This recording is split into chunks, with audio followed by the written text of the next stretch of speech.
260 kilometres southeast of Adelaide, hidden beneath a sheep paddock, there is a vertical shaft that drops 61 metres straight down into darkness and freezing fresh water. No signage marks it. No path leads to it. From the surface, it looks like nothing more than a gap in the grass. For over 50 years, scientists knew this flooded cave, and others like it nearby, were holding something extraordinary, the bones of giant animals that no longer exist anywhere on Earth, marsupial lions, kangaroos that stood taller than a grown man, a predatory bird twice the size of anything alive today. The problem was, nobody could reliably tell which bones had been sitting there for 50 years, and which had been sitting there for 50,000. That's not a small problem. It's the difference between a curiosity and a scientific record. In July 2026, a research team from Griffith University published the answer to a question that had quietly frustrated palaeontologists for decades.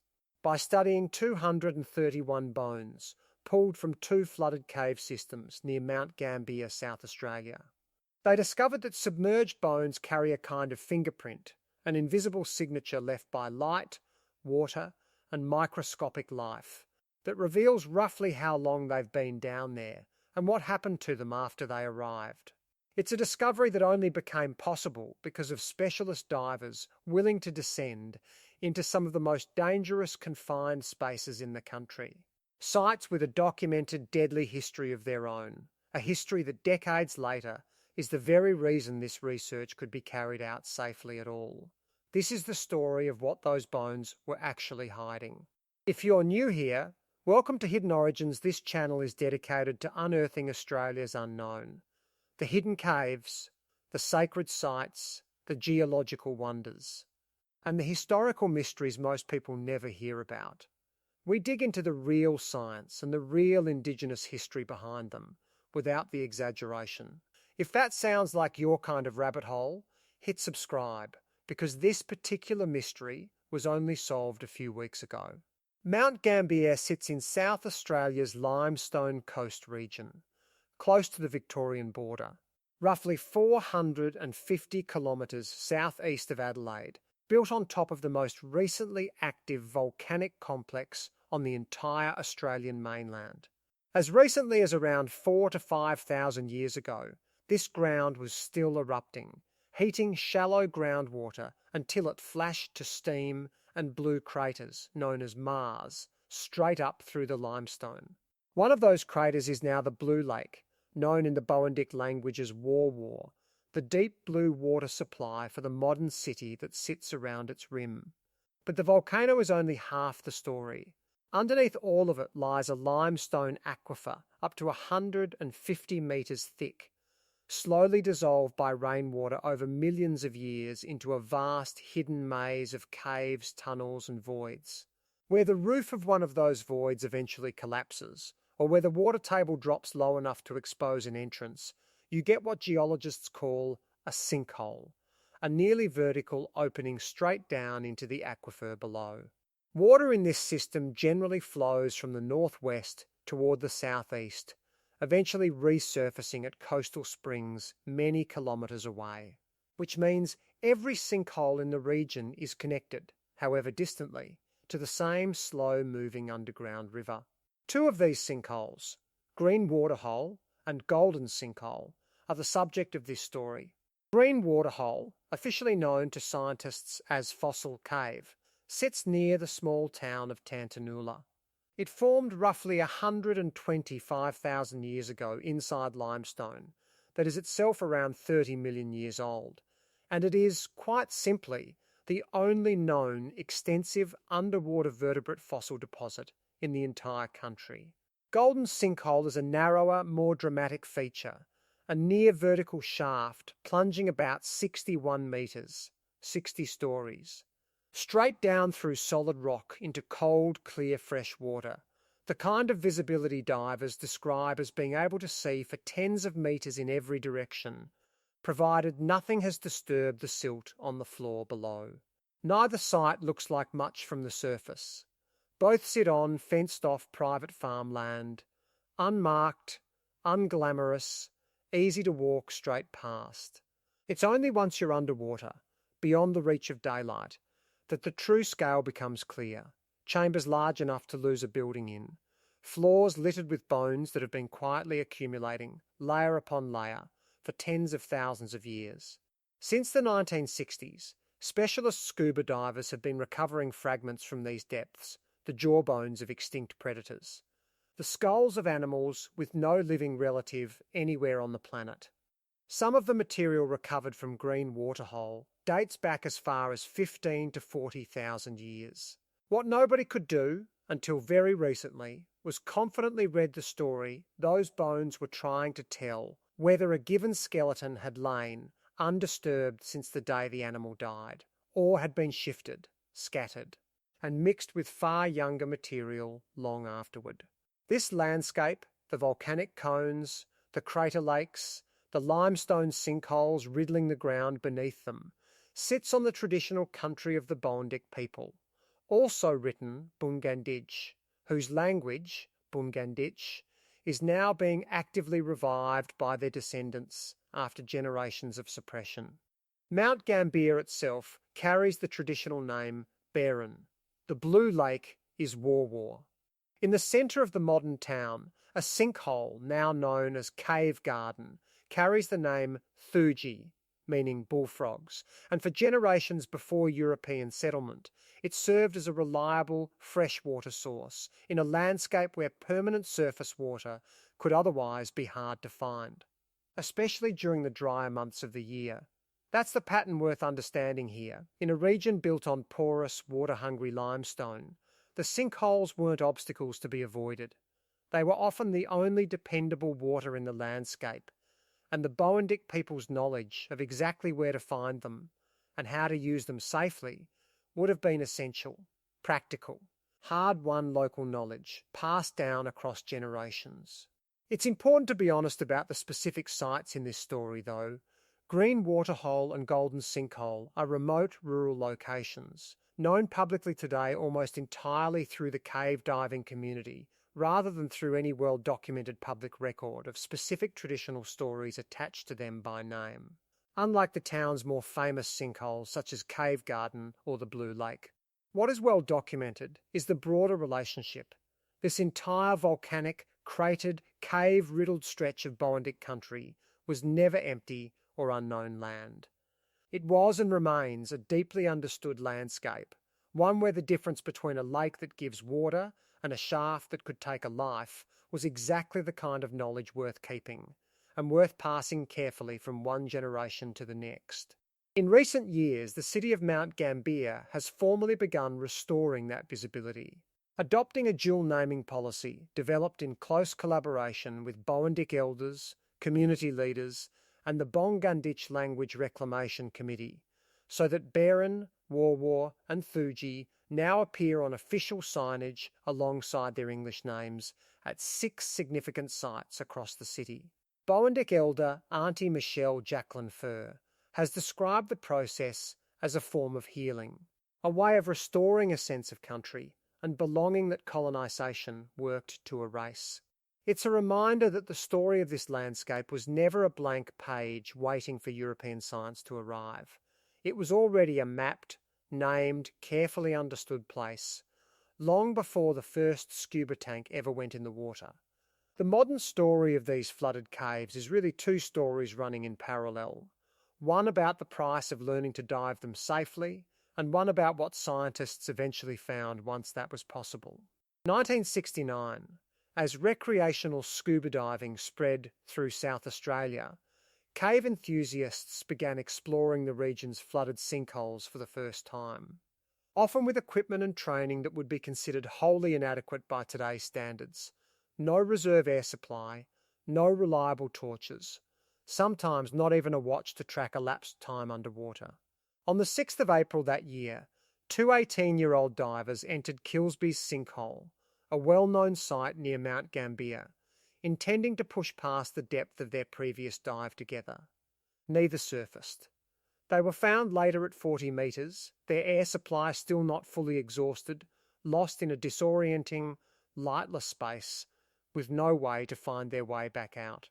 In 1973, on the 28th of May, a group of 9 divers, several with considerable interstate experience, set out to explore a sinkhole known locally as the Shaft, a site that had already seen an estimated 8,000 individual dives without serious incident. 4 of the group, siblings Stephen and Christine Millett, along with Gordon Roberts and John Bockerman, pushed beyond the point their group had originally planned to reach, into a narrow, downward sloping continuation of the cave, far from the natural light of the entrance shaft, without laying a guideline behind them to mark the route home. All 4 became lost in the tunnel system, exhausted their air and drowned. Their bodies were recovered gradually over the following year. The other 5 members of the group survived. It remains one of the worst diving accidents in Australian history, and directly shaped how confined space diving is regulated in this country to this day. 1969 to 1974. Across this 5-year span, 11 divers died in the flooded sinkholes around Mount Gambier, across sites including Kilsby's, Piccaninny Ponds, a cave that became known afterwards simply as Allen's, or Death Cave, and the Shaft. The scale of the losses prompted a formal South Australian government inquiry into sinkhole diving safety, chaired by government officers alongside representatives from the recreational diving community itself, and directly led, later in 1973, to the founding of the Cave Divers Association of Australia, an organisation that still controls and certifies access to these same sites today. Alongside a dedicated South Australian Police underwater recovery squad established in direct response to the same incidents. 1979, once access became more controlled, a Flinders University expedition into Green Waterhole recovered the remains of a bird nobody had ever documented before, a giant, flightless cowcal roughly twice the size of any living relative, formally described in 1985 and eventually named Centropus colossus. It was one of several previously unknown extinct species that would ultimately be identified from this single cave, alongside earlier fossil hauls made by local recreational divers going back to the 1960s, and later formal collections that added steadily to the picture over the following decades. 1980s, successive Flinders University research teams, led by researchers including R.T. Wells, D.L.G. Williams and Kate Newton, systematically catalogued Green Waterhole's fossil deposits across multiple expeditions, recovering the remains of marsupial lions, several species of giant short-faced kangaroo, and a large carnivorous kangaroo unlike anything alive today. Later surveys by researchers from Adelaide University added still more species to the list. The cave's significance was clear. What remained unclear was how and when each individual bone had actually arrived. 2022. In recognition of its unique scientific value, Green Waterhole, under its formal name Fossil Cave, was added to South Australia's State Heritage Register, the only site of its kind in the country to receive that protection. July 2026. A Griffith University team, led by PhD candidate Meg Walker, working with Specialist Cave Divers Association members, published a study in the journal PLOS One that finally gave researchers a reliable way to answer that lingering question, by reading the invisible fingerprints left behind on the bones themselves. If you're expecting the answer to involve something otherworldly lurking in that darkness, keep watching, because what these scientists actually found, written on 231 bones, is a far stranger and far more useful kind of evidence. Subscribe now, because we're about to break down exactly how it works. For decades, the flooded sinkholes around Mount Gambier carried a grim local reputation, reinforced by that string of fatalities in the 1970s, bottomless, disorienting places where people simply vanished. Divers who survived close calls in the region sometimes described an almost otherworldly disorientation underground, silence, cold, and a total loss of any sense of direction once a torch beam stirred the silt into a blinding cloud. It's an understandable reputation, but an incomplete one. Nothing supernatural was ever at work in these accidents. The real hazards were, and remain, entirely physical: pitch darkness beyond the entrance shaft, narrow tunnel systems that branch and double back in ways that are genuinely easy to get lost in, fine silt on the floor that billows into a blinding cloud at the slightest disturbance, and cold water that saps a diver's judgment and air supply far faster than most people expect. Every one of the deaths in that 1969 to 1974 period was ultimately explained by straightforward, investigated, physical causes, inexperience, inadequate equipment, and getting lost without a guideline laid to mark the way back to open water. That's precisely why the Cave Divers Association exists today, enforcing certification and strict protocols before anyone is permitted to descend, and why sites like Green Waterhole are now restricted to advanced association-certified divers only. Once that access was made safe and controlled, though, scientists ran into an entirely different kind of mystery, one with no dramatic backstory at all, just a stubborn, practical problem. Bones recovered from Green Waterhole and similar caves showed up in a confusing jumble, ancient extinct megafauna mixed with far more recent arrivals, some clearly aged by tens of thousands of years, others by mere decades, with no reliable way to tell which was which just by looking at them. Worse, nobody could confidently say whether a given bone had fallen in and settled quickly near the entrance, drifted deep into total darkness, or been disturbed and moved long after it first arrived, whether by water currents, later scavengers, or simply the slow collapse of surrounding sediment. Without answering that, any conclusions drawn about the extinct animals themselves risked resting on a mixed-up, poorly understood pile of evidence rather than a genuine, reliable timeline. The Griffith University team's solution was to stop guessing and start calibrating. Rather than analysing the ancient megafauna bones directly, they first studied 231 bones of known, more recent animals, cattle. Kangaroos, dingoes, possums, sheep, rabbits, quolls and swamp rats, some dating back to the earliest years of European settlement in the 1840s, recovered from Green Waterhole and Gouldens sinkhole. This was in effect a controlled experiment using a known answer key, since the rough age and origin of these more recent animals was already reasonably well understood. The team could test whether their proposed method actually produced results that matched. By combining the physical position of each bone in the cave, radiocarbon dating, microscopic surface analysis, chemical composition, and even preserved proteins, they found something remarkably consistent. Bones exposed to light near a cave entrance developed distinct microbial and mineral markings that bones resting in permanent darkness never did. And these markings weren't random. They formed within roughly 50 years of a bone settling in place, then stayed essentially unchanged for as long as scientists have been able to test them since. It's a pattern that echoes a completely different field of research. Marine archaeologists studying human remains recovered from the wreck of the Mary Rose, the Tudor warship raised from the seabed off England, noticed something similar. Skeletal remains exposed to light and water for a period showed microbial tunnelling damage that bones sealed inside the collapsed, lightless hull never developed. The underlying principle that a preserved skeleton carries a physical record of the specific environment it settled into holds true whether the water is a warship graveyard in the English Channel or a sinkhole in a South Australian sheep paddock.